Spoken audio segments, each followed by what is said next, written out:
Wadhi mbele en ni jagoro mongirore migawo masomo Dr. Belio Kipsang owacho ni piny owacho dhi ndiko jopuonjre maromo 20,000 kendo ndiko yo mongirore mamoko 46,000 mosebedo katiyo higni 2 mokalo tok tieko nok mar jopuonj e skunde mag piny owacho.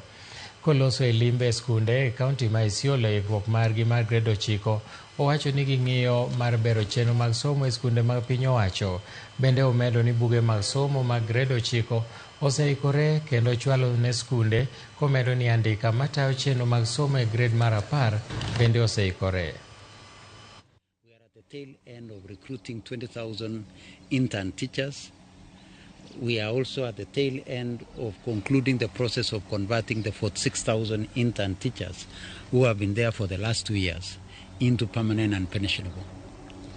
And there is also an exercise that is going on that the Teacher Service Commission is currently carrying out, making an assessment of those teachers who are teaching in the primary schools and who may be able to support us in teaching junior school.